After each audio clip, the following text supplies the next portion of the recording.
Hey guys, I'm Kate. Welcome back to my channel. Today I'm going to talk about how we review books and more specifically if there's a difference between our personal favorites and the best books. I have a lot of questions, which is unsurprising because I always have questions, and also, like usual, don't have a lot of answers. I'm gonna lay out what my questions are for you. What is a 4-star review? What does it mean for a book to be 5 stars or 3 stars?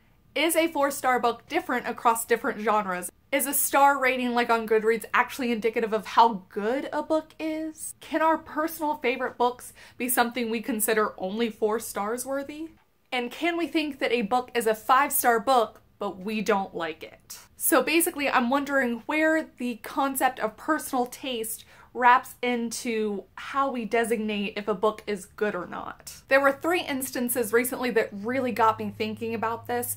The first one was when I was going through all of my bookshelves and I was getting rid of some books and I stumbled across one of my favorite authors. I've loved her since I was a preteen, Meg Cabot. She is an auto buy for me. Any new book she has, whether it's adult, if it's young adult, if it's mystery, if it's fantasy, if it's, you know, chick lit, whatever, I will buy her books. But this has burned me once before, the Airhead series. I did not like that book or its subsequent book. And I really tried to like it because I loved the author, I loved the genre. So I decided to look up the book on Goodreads to see if this was just like a me problem or if everyone thought that the book was just worse than her other ones. And it turns out that it is not the book. With the exception of one series, all of the first books in her series score more or less the same amount of stars on Goodreads. And that's no different for the Airhead series. So I didn't like it, but the same amount of people that typically like her books did. So can we assume an aggregate score across thousands of reviewers on the Goodreads site is indicative of a book's greatness or how good it is? And if that's true, then what about my personal taste in this particular series when it's the same author and same genre that she's written in that I've liked before? What about it was different? The second instance, which I've kind of mentioned before, is that I'm reading across more genres this year to meet one of my 2017 goals. And it had me thinking if I could compare one genre to the other. Is a 4-star mystery novel the same as a 4-star sci-fi novel? Is a 4-star children's book the same as a 4-star contemporary adult? And does the aspect of favorite come into account for this too? And I know this is just for me, but when I see a 4-star fantasy book versus a 4-star new adult romance book, for whatever reason I put more stock in the 4-star fantasy book being a better book. The third instance was when I was on Goodreads and I used the little drop down to see how many reviews each book got, so how many 1-star, 2-star, 3-star, 4-star, or 5-star reviews a book got. And it got me thinking, for 1,000 reviews, if 2 different books each score a 3, is one book better or are they the same?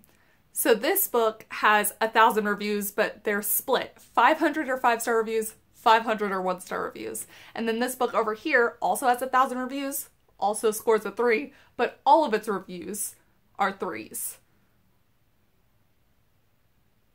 What? Which one is better or worse? If we're going off of the review aggregate being indicative of greatness, then they're exactly the same. But when I was thinking of it from a writer's standpoint, I would much prefer to get 50% 5-star reviews, have it be someone's favorite book, and then other people hate it, than everyone just kind of feeling about it. So then how does that favoritism factor into the ultimate score that each book received?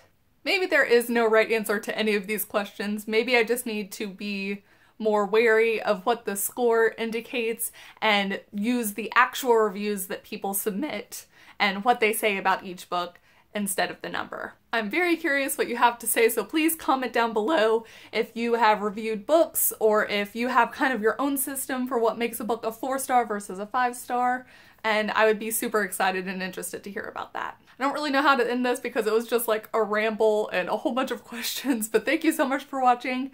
Again, please comment down below if you have anything to add to the discussion or anything that you would like to help clarify me about, because I could use some good clarification.